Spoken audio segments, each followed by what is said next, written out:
Hopefully, he's first and second. Oh yeah, there's a list. No, I know, but I'm supposed to follow someone that's not here. So I don't know who the substitute is. Yeah. Yeah. Buenas tardes. Good afternoon. Everybody get over here real quick so we can start because it's about to rain and we want to get dry home, you know? All right. We're gonna be fine.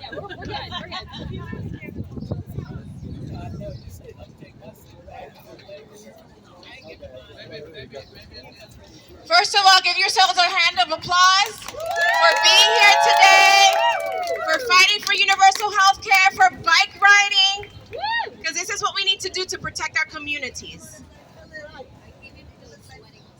I want to hear more energy. Yeah. We're in the Bronx. Is the Bronx in the house? Is Manhattan in the house? Queens? Staten Island? Brooklyn? Yes. Okay. So my name is Samaris Lopez, and I'm a proud Bronx resident of the South Bronx. I'm really passionate about the community, about the grassroots. Obviously, universal health care is a passion of mine. And I'm really happy to be here today. I'm sorry I couldn't ride today. I have a really bad sinus infection, but I'm going to participate next year in the ride. But to all of you who rode, please, again, give yourselves a round of applause for being here and for fighting for universal health care in the Bronx and beyond. So with that, I want to thank all of you again, and I want to acknowledge the different endorsing organizations that put this amazing event and bike rally together. Give it up for the New York State Nurses Association, the New York City Food Delivery Movement, el Movimiento de Repartidores de Comida de la Ciudad de Nueva York, Northwest Bronx Clergy Coalition, the Democratic Socialists of America Healthcare Working Group, the Campaign for New York Health Act, NIPAN, Physicians for a National Health Program, the Undocumented Women's Fund, More UFT, the Bronx Transportation Alternatives. Special thanks for getting us the city bags that we needed to roam around the streets of New York City. Thank you, TA, for that.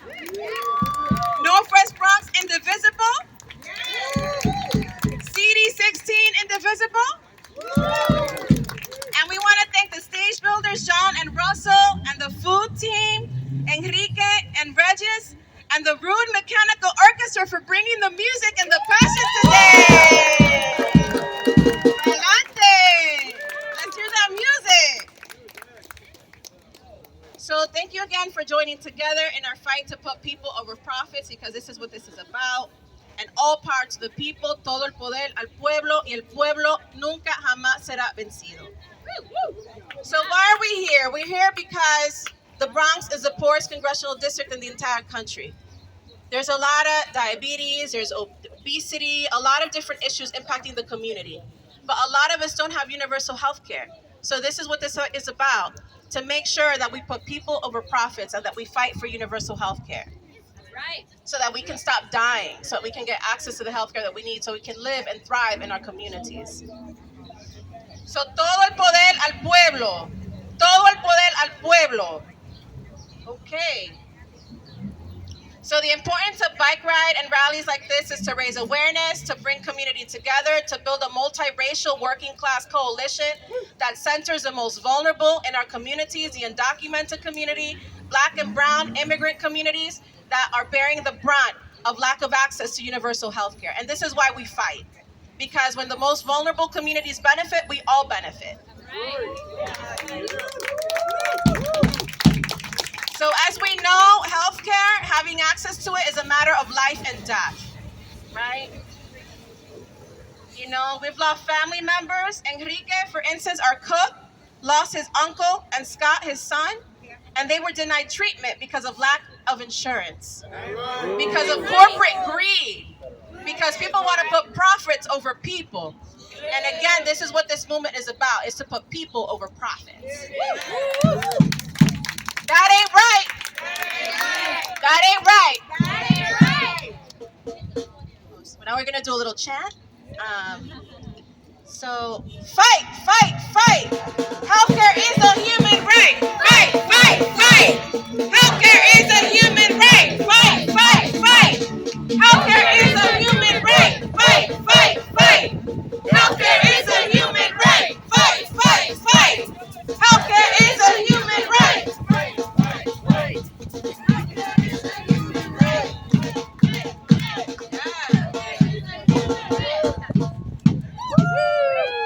All right, so our first honorable speaker is Sonia Lawrence, who is the president of the Health and Hospitals Mayoral Executive Council, director at large for the New York State Nurses Association, and president of the local bargaining unit at Lincoln Hospital. A big round of applause for Sonia Lawrence. Thank you. Fight, fight, fight. Healthcare is a human right. Fight, fight, fight.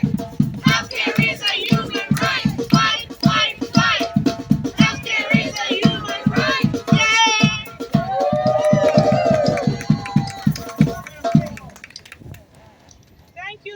Thank you for being here.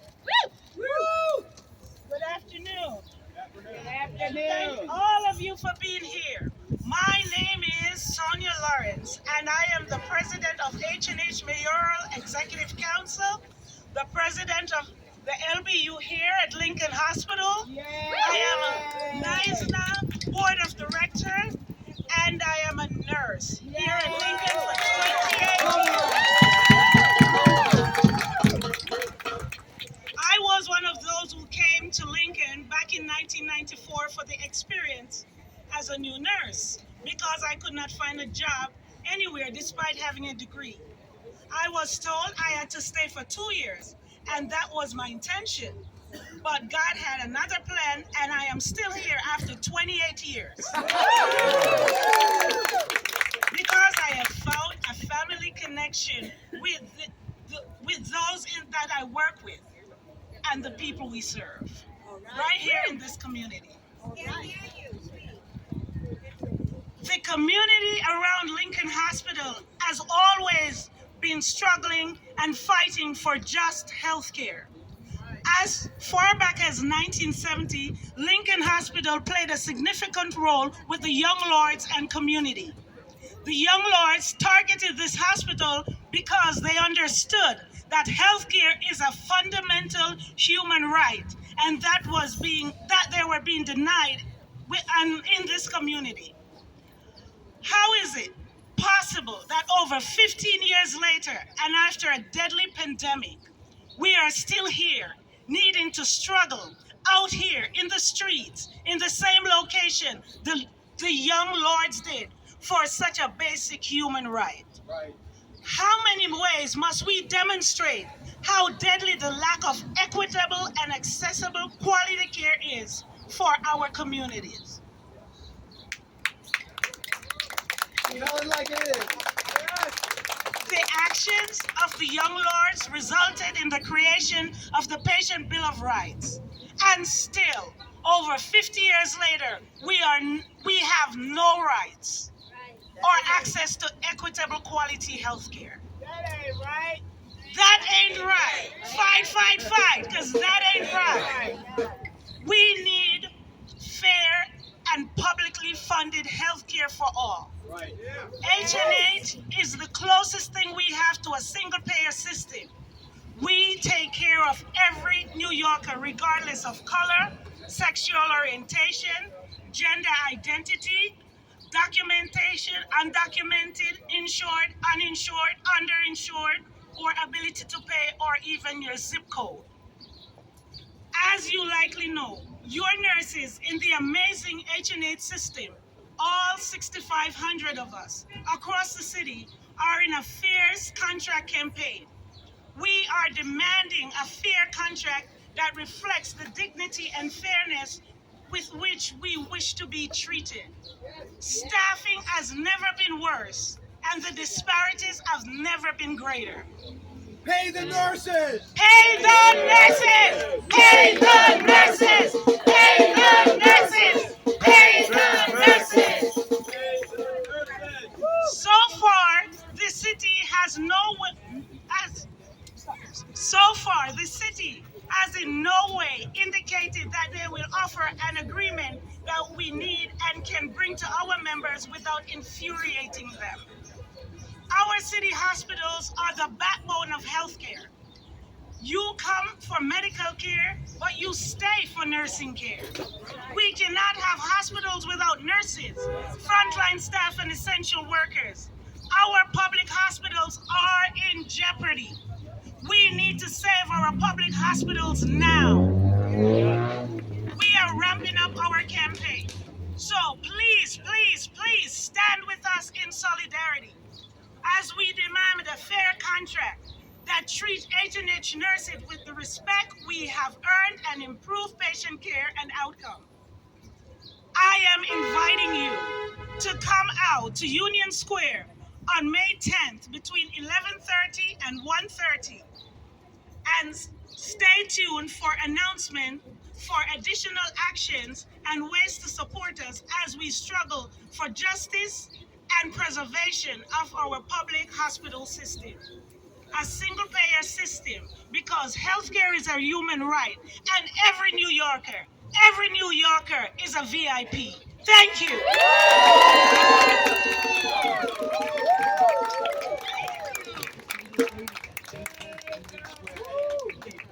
May 10th, Union Square. Save the date so you can join all the wonderful nurses of NYSNA to fight for human rights, to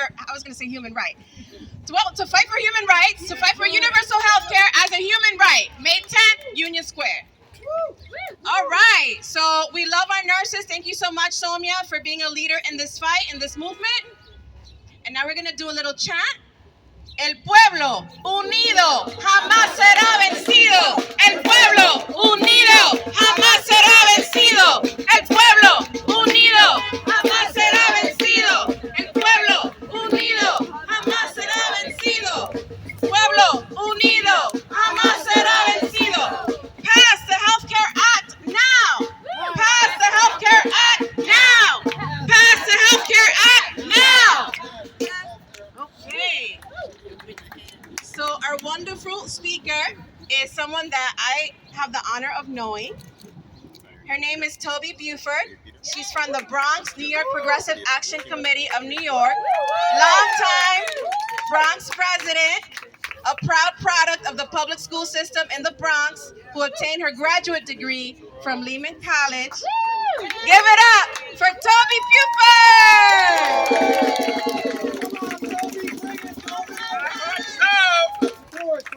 So, how's everyone doing?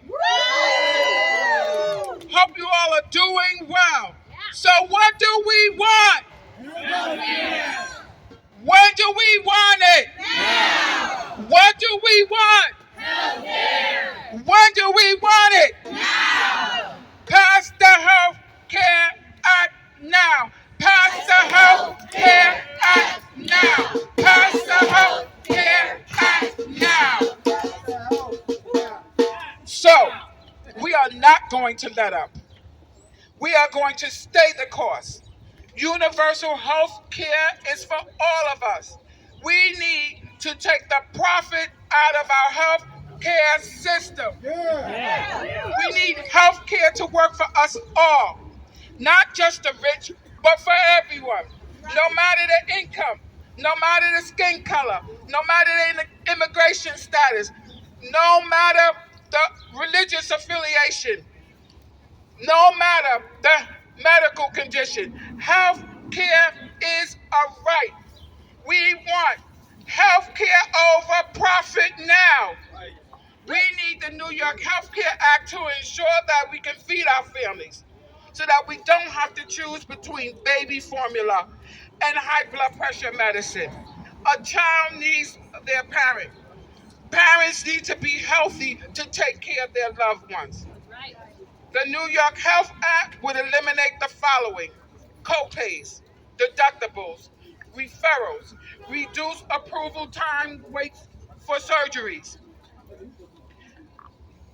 We would not have to be denied because we are not insured. We would not have to remortgage our homes to pay medical bills. We would likely not have to wait for approvals for needed surgeries. When my mom needed cancer surgery, we waited weeks for her approval. We waited another 3 weeks for her to be approved for chemo. We waited a total of over 6 weeks, which is more than 1.5 months for the approval process to end. This resulted in lots of anxiety for all of us. To this day, we are not sure if the waiting time was a contributing factor that led to complications surrounding her care, thus her death. So the question is, what's the holdup? Why delay the opportunity to improve the quality of New York citizens? We need our elected officials to step up their game and bring the Health Care Act to vote.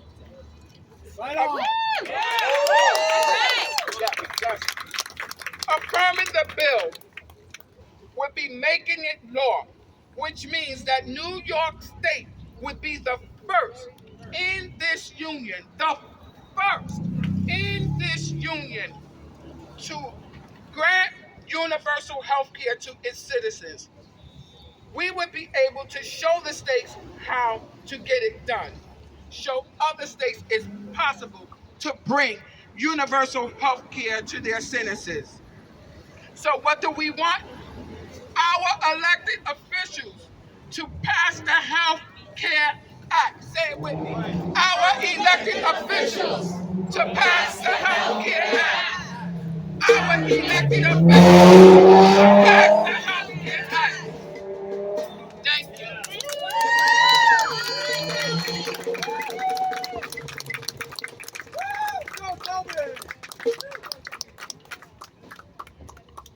People over profits. People over profits. People over profits. People over profits. People over profits. People over profits. Okay. Now I want to introduce Sergio Solano. Quiero introducir a Sergio Solano. Yes! Sergio is the leader of the food delivery movement in New York City. Who better than delivery workers to help us understand why we need to fight for universal health care as a human right? They're on the streets every day risking their lives to deliver food to people in the community, to subsidize our way of life. So thank you so much for everything that you do. Muchas gracias, Sergio. Sergio, para las personas que no hablan inglés, es un líder en términos de del colectivo de repartidores de comida en la ciudad de Nueva York. Y ellos entienden por qué necesitamos el cuidado médico universal, porque ellos están luchando en la calle todos los días para poner comida en la casa de su familia, corriendo riesgo, enfrentando accidentes en los carros, todo eso, muriéndose todos los días sin tener acceso al cuidado médico universal. Así que muchas gracias por tu liderazgo, Sergio, y pa'lante.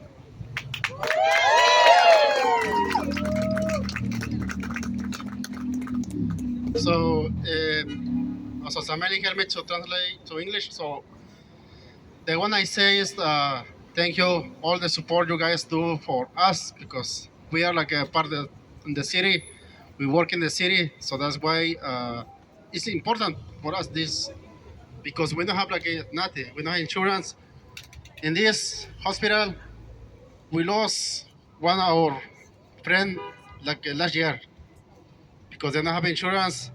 They stayed there like 2 weeks and then he passed away. So that's why this fight is like this is strong for us, because this is too much for us, because we come from the Mexico, we come from Guatemala, we come from the other countries to support the city, the economy for the city, but we had to support our family. That's why we can. We are part of the big immigrant community in this city.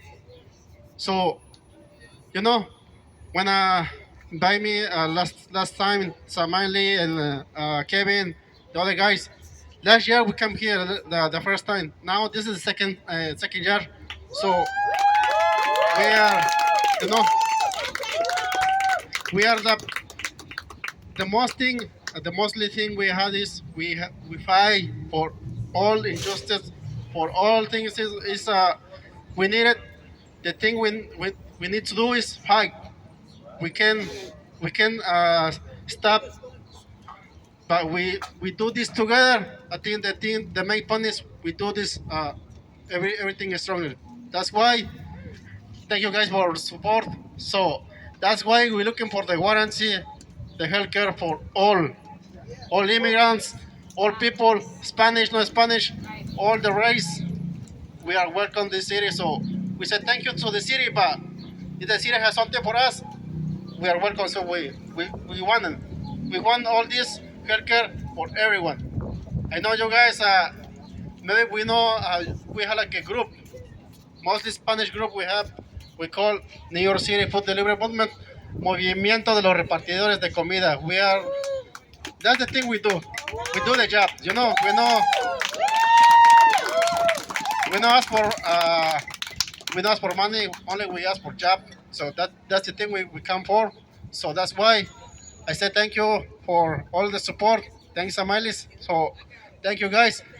Now we live in the Bronx, but we work in the Manhattan. But we are here today. Yeah. So the most point that we do is support our friends, support our family.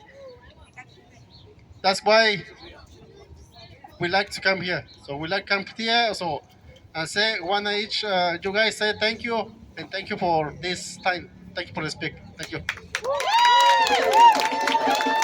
Gracias, Sergio. Adelante, Sergio.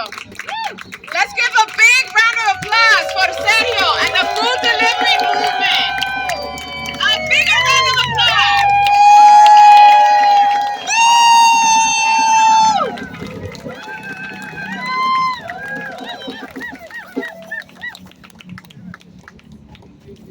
El pueblo unido jamás será vencido. El pueblo unido jamás será vencido. The people united will never be defeated. The people united will never be defeated. So one of the things that I wanted to point out really quickly, since Sergio just spoke, is that if you are a nurse, if you are a doctor, please connect with Sergio and the food delivery movement, because they really are going through a lot of hardship, traveling on the road, biking, sacrificing. They meet up with a lot of accidents along the road. And sometimes because of the language barriers, a lack of insurance, they don't know friendly faces that they can speak to at the clinics, at the hospitals. So one of the goals that can come up from this is developing a network of nurses and doctors that the undocumented delivery food worker community can connect with in case they have these issues on the road. So that's a call of action to any healthcare professional that's here today. Let's try to connect with Sergio at the end of the action so that we can make that happen. Okay, pa'lante. Okay, so the next speaker is a very special friend and activist in the community. Her name is Jimena Bustamante, who I have the honor of knowing and organizing with in the community. Jimena Bustamante is an organizer at the crossroads of feminism, labor, and immigrant justice. She's the founder of the Undocumented Women's Fund and has been coordinating with the coalition since 2017. She's a leader in the fight for reproductive freedom, because you know what? Reproductive health care is health care. Gracias, Amelie. Hi, everyone. How are you today? Please, another applause for Sergio. Es un honor poder hablar aquí hoy, justo después de Sergio. So I'm very honored to be like the speaker after Sergio, and that's a big lift, but yes. As Amelie was saying, my name is Jimena, and I am part of a mutual aid and solidarity network called the Undocumented Women's Fund. And as the name tells you, we work with undocumented women, and we center women in our work because women actually sustain life. Like women are workers, paid and unpaid workers, sustaining everyone's lives. Not only their lives and that of their households and their communities, but also other people's lives, right? And today I want to tell you a story. I didn't bring like a very nice, written sort of like speech. But this is a story that I was telling this morning, so I already practiced a little bit. This morning we had a workshop with recently arrived immigrants, women, because we are building a promotora network, like a group of community leaders with recent immigrants. And we were telling them this story because it's really part of our history as the undocumented and immigrant rights movement. But many of them don't know this story, and probably you know it. But if not, I'm gonna tell it to you, which is basically what happened in the pandemic, right? Sam Ellis was saying healthcare is a matter of life and death, and I wanna add to that. It's not only about life and death, but it's about how we live and how we die, and to what extent life is just like a quick process of dying, right? Which is the case for many among the undocumented and immigrant community, right? So what we saw in the pandemic is that the disparities, inequities that already existed just became, clearer for many of us, right? How the community is excluded from all forms of support, from all the safety network, from unemployment insurance to healthcare, to support with housing, to universal childcare, right? We don't have access to any of that. And that really translated in people dying massively, our people dying during the pandemic, right? And Sergio was speaking about that, about how essential workers in reality meant, the work that cannot stop, the work that keeps everyone alive. But those people performing the sexual labor actually were the ones that died the most, right? Because they have to go out, they couldn't stay home. They had to go out and kind of keep working and keeping everyone alive. So while we saw that men among the immigrant community were the ones that died the most, the effects on women were also tremendous. Why? Is because usually when the systems to sustain life, such as healthcare or education or transportation or food production, when those systems are dismantled through austerity politics, women are always the ones that pay the price, right? Because all of this labor, first of all, these are feminized systems, right? So who sustains, hospitals? Women. Who sustains schools? Women. Who sustains food production? Guess what? Women, right? But then when those systems get dismantled, all of that is the brunt falls on the shoulders of other women, right? And especially working class, low wage immigrant women, because as I said, we are caring not only for our own, but for everyone else's, right? So what we've been doing is building not only a network of support and solidarity, but also a movement among immigrant and undocumented women to fight for basic rights and to fight for access to basic services. That's why for us, universal healthcare is a piece in a broader struggle for life-sustaining systems, right? And life-sustaining workers, right? And we are here with all of you, very honored. And we want to say that what happened in the pandemic is just the tip of the iceberg. It continues. Now we have, this is why I was mentioning what happened this morning, around 30,000 people that have arrived in New York City in the last year, right? Because we're running out of our own countries. I mean, this pandemic not only increased the inequality in each country, but it increased the inequality globally. And that's why there are a mass of people waiting at the border, right?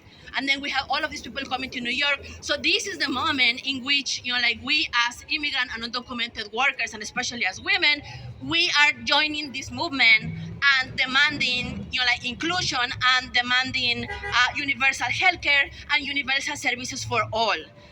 And we cannot, keep waiting, because we have already been dying, and there are so many of us, or more of us right now in the city, and we want to see that as a strength, not as a weakness, right?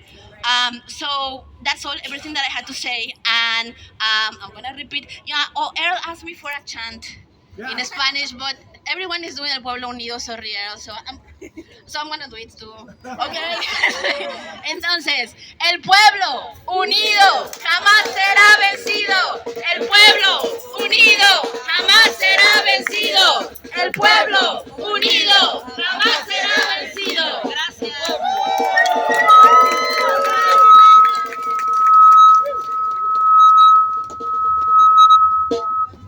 I just also want to do a quick plug for Jimena real quick. Every summer, there is a reproductive justice film series that is a wonderful opportunity to learn about the criminalization of abortion throughout the world, Latin America, the Bronx, and beyond. Please connect with Jimena at the end of the action so you can get integrated into that conversation. And we show it in Washington Heights, in the Bronx. If you want to get involved, sign up to volunteer and join the movement. Okay, a big round of applause for Jimena. Okay, I'm going to say something real quick in Spanish for the surrounding community that may not know why we're here and what we're doing and why we're doing it. Estamos reunidos hoy para luchar por el cuidado médico universal en el estado de Nueva York. Cualquier persona que esté pasando en la calle hoy, que esté curioso por saber qué es lo que estamos haciendo, eso es lo que estamos haciendo.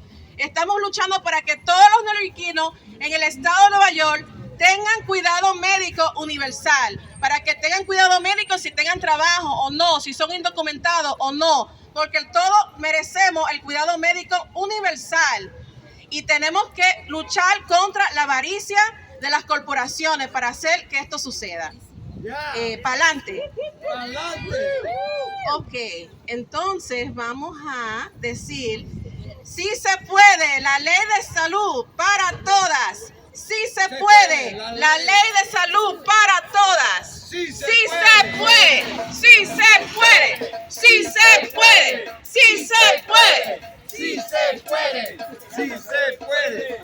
Okay, I want to get more energy. What's the energy? Is the Bronx in the house? Woo! Okay.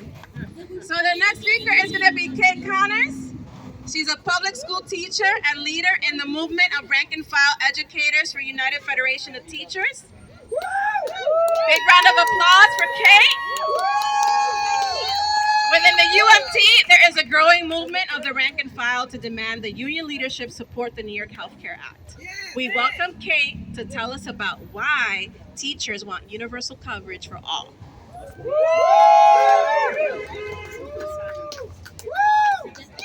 Thank you.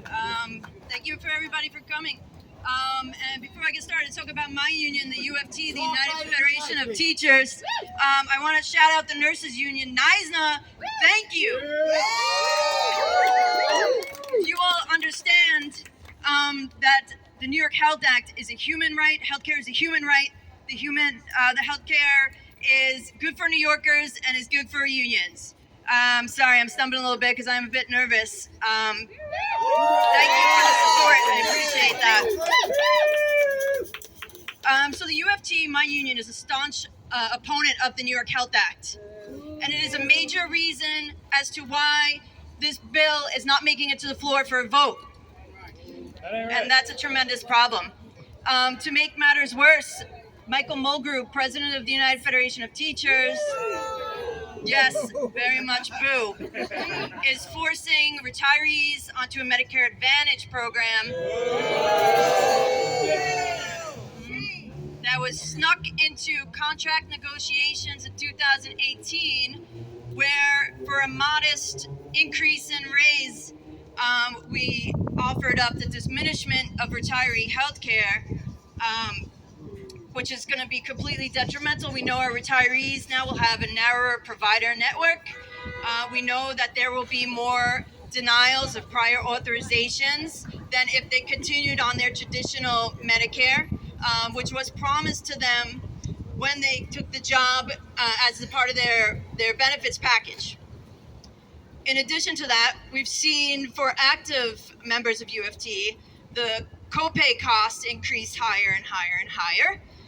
To go to the hospital, it is now $150. And that's just walking through the door. You don't know the cost that will come after that. Right. There was, that's right. Not a couple years ago, I had to go to inpatient assessment, EEG. So I had to spend about 5 days in the hospital. I did get the prior authorization. I was able to go in. I got the care I needed. A bill came later on for $9,000 because while the hospitalization was covered, the doctors who provided the services did not accept my insurance. I was able to negotiate that down, but I did still pay, I believe, $900 for those services. And I realize if I'm coming from a very privileged position, that I have health insurance to begin with, but it shows you that even with health insurance, you are still going to have difficulty accessing doctors, accessing services, choosing maybe between payments for childcare, for your rent, because maybe you got that $9,000 bill in the mail that you weren't expecting. Because most of us do live check to check. That is our way, and under capitalism, we are exploited, and all our money goes to not our pockets, sadly. So one thing, if any of you know any teachers, if you know union members, I need you to speak and reach out to them and tell them that we need to pass the New York Health Act, because especially if you know a UFT member, please speak with them, because our president, Michael Mulgrew, is saying a lot of misinformation about the New York Health Act. He's saying we can't pass this because it will harm teachers, it'll blow a hole in the state budget. Yes. Complete bullshit. It will save New York billions of dollars when we eliminate the private insurance companies and take them out of the mix, and we don't need their greed. So we need to mobilize the rank and file members of our union. Please educate them. Hell, reach out to Michael Mulgrew and yourselves. Contact our union. Tell them Michael Mulgrew's a liar. Michael Mulgrew is harming people, because by sabotaging this bill, he's harming people. He's killing people. Mulgrew lies, people die. And all because he wants to use healthcare as a bargaining chip in our contracts. That's reprehensible. That would be the reason, because he can't negotiate successfully without that little bargaining chip. Then maybe he needs to look at his work as a union leader. So I think to sum it up, we need to pass the New York Health Act, because like I mentioned before, that $9,000 bill, for many people, if we pass the New York Health Act, that will be more than their annual contribution through their payroll tax to the New York Health Act, and there will be no point of service fees, there will be no copays, no deductibles, none of that. It'll be affordable, quality healthcare for all. You don't need to do any calculations as to where you could go, because CityMD is now $100 for a clinic site visit versus not CityMD, then that's $50. Why are we doing these calculations when we just should be able to access healthcare, to walk in the door and get the help that we need? So thank you so much all for coming here, and let's fight and let's get this bill, let's get the New York Health Act passed. Thank you, everyone.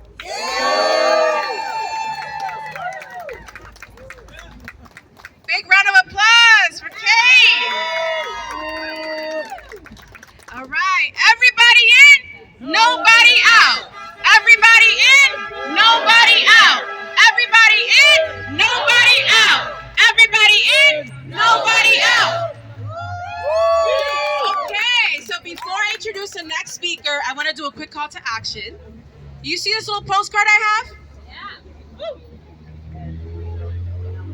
You see it? Yeah. So whenever you get a chance throughout the action, come to that little table that you see there and sign up so you can get involved in this conversation and this movement to secure universal health care in New York State. Clap if you're going to do it. Yeah. Already did it. Yes. Okay. So the next speaker is Dr. Katie Collot. Dr. Betty Collot, who's part of the Physicians for National Health program and is a primary doctor who's made her home in the Bronx.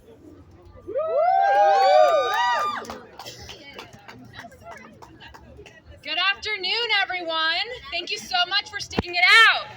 My name is Dr. Betty Collot, and I'm on the board Physicians for National Health Program, New York Metro Chapter, and on the Northwest Bronx Community and Clergy Coalition Health Justice Steering Committee. I specialize in primary care, prevention, and the health of people who use drugs. Lovely people, sisters, grandfathers, friends, and co-workers who experience some of the most shameful neglect when it comes to healthcare and social services. I am watching the fabric of our society come apart as my patients slip through. The Bronx knows that the people, the community, know what is best when it comes to our health. Our healthcare system has lost its way, and now I spend more time billing insurance companies than listening to and examining my patients. Raise your hand if your health concerns have been ignored by a provider who is too busy checking boxes on a computer to stop and ask what you need. Everybody, yeah. That ain't right. As long as insurance companies, hospital executives, and legions of healthcare consulting firms get paid, we call it healthcare. Even if people can't access basic services like pregnancy care and mental health. The Bronx knows that here in Mott Haven, a human being dies of drug overdose approximately every minute. This is an emergency, but our hospitals are fighting over profits instead of stepping up to save lives. My patient Anthony hit his lifetime limit on insurance coverage for addiction treatment in the hospital. Our healthcare system told him, "Too bad you couldn't get psychiatric care," and started treating yourself with a heart-toxic mixture of alcohol and cocaine, and not to mention the fentanyl that's mixed in. Too bad you're now drinking 2 liters a day and your son has to watch helplessly while you have seizures. You have reached your lifetime limit for insurance coverage. Case closed. His union fought for that coverage. They put wages and workplace safety on the bargaining table to get that coverage. But now Anthony is uninsured when it comes to the illness that will ultimately kill him. Here we are, 32 years after the Young Lords took over Lincoln Hospital, and we still have underfunded public hospitals that are understaffed by undercompensated workers, and a bloated, expensive, and reactive healthcare system that is unprepared or just not interested in addressing the healthcare challenges of our times. But like the Young Lords, we are here because we dream of a better way. We will shed our racist, greedy, and impotent healthcare system. Together, we will build a universal single-payer system. We will spend our riches on the most precious resource, maintaining the health of all, so we can all be stronger as a community. Call your state assembly members and senators and tell them, we demand the New York Health Act. Then take the next step. Talk to your friends, talk to your neighbors, talk to your coworkers. Keep organizing, and we will create healthy communities of our dreams. Thank you. Let's give it up for Dr. Betty Colon! On the front lines of fighting for universal health care and saving lives in the Bronx. Thank you for your service. So healthcare, as we know, health insurance is a lie. You want to join me in saying that? Yeah. Health insurance is a lie. Health insurance is a lie. They don't care. People die. Health insurance is a lie. They don't care. People die. Health insurance is a lie. They don't care. People die. Health insurance is a lie. They don't care. People die. Right.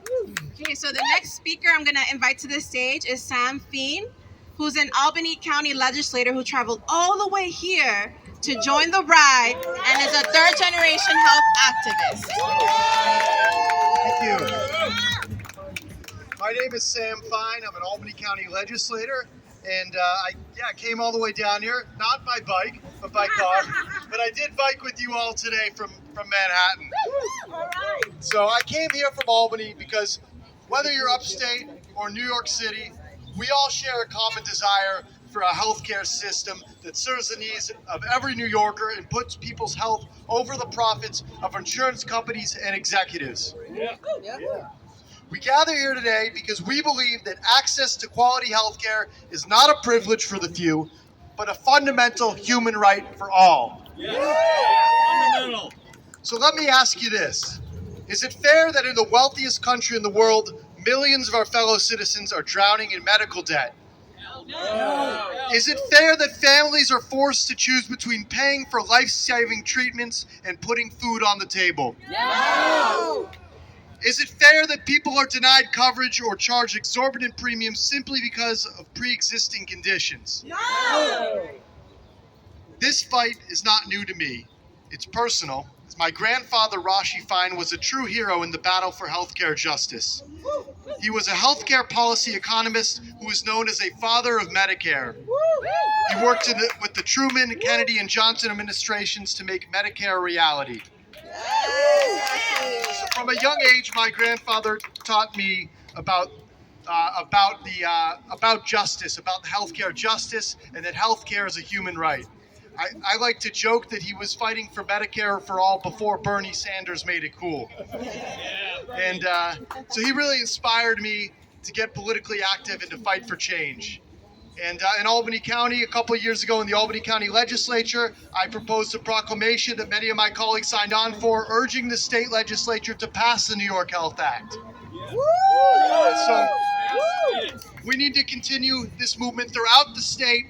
Legislatures throughout the state, people who live, residents throughout the state need to keep pushing, need to reach out to your assembly members, your senators, and get this passed. We need to pass the New York Health Act so we can guarantee healthcare as a human right throughout New York State. Thank you. Let's get up for Safi. So we've reached the end of the program. So again, I just wanted to put this out there here again, this little postcard. If you have not had a chance to sign this, please do. Go to the little table right here by the hospital. It's really important that everybody that signed up or that hasn't signed up, that came to support this action, that signs up. So that we can stay connected, so that we can keep building with each other. So, we're going to wrap up. So thank you again so much for being here today. Again, this fight is about the fight for our lives. It's the fight against capitalism. It's the fight against corporate greed. It's to put people over profits and to send a resounding message to every corner of the community in New York State and the powers that be that we need to fight for universal health care, because universal health care should be a human right. In every other developed country in the world, or in a lot of them, they have universal health care. And we saw when the COVID pandemic was happening, a lot of people died. A lot of people lost their jobs because of the pandemic. A lot of people died because they did not have access to health care. And that's evil. That's wrong. That's morally unjust. And we need to fight for the morality of what universal health care is and can be and can mean for our lives, so that we can, thrive in our communities and not have to worry about our family members dying, like our cook, Enrique. So let's continue to stay connected in this fight so that we can put pressure on all the levels of the powers that be so that we can fight for this. Ahora lo voy a decir en español en un momentito. Tenemos que seguir unidos para luchar para el cuidado médico universal, porque tenemos que luchar en contra de la avaricia de las corporaciones, en contra de las personas que ganan mucho dinero, los billonarios, los trillonarios, que en realidad no debieran de existir, para que tengamos cuidado médico universal, porque muchas personas durante la pandemia se murieron, perdieron sus trabajos, y por no tener trabajo y no tener seguro médico, se murieron. Y eso es algo que es injusto, porque en los países desarrollados, fuera de los Estados Unidos, tienen cuidado médico universal. ¿Por qué nosotros no? Si somos el país más rico del mundo. Así que tenemos que seguir con esta conversación, integrarnos al movimiento para luchar, porque esto debería ser un derecho humano universal en el país más rico del mundo, que es los Estados Unidos, y específicamente el estado de Nueva York y la ciudad de Nueva York.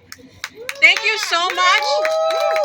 Thank you so much, everybody, for being here today. Again, give yourselves a big round of applause. A bigger round of applause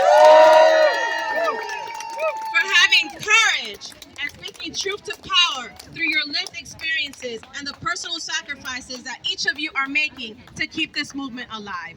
Pa'lante. Sí se puede. Sí se puede. Sí se puede.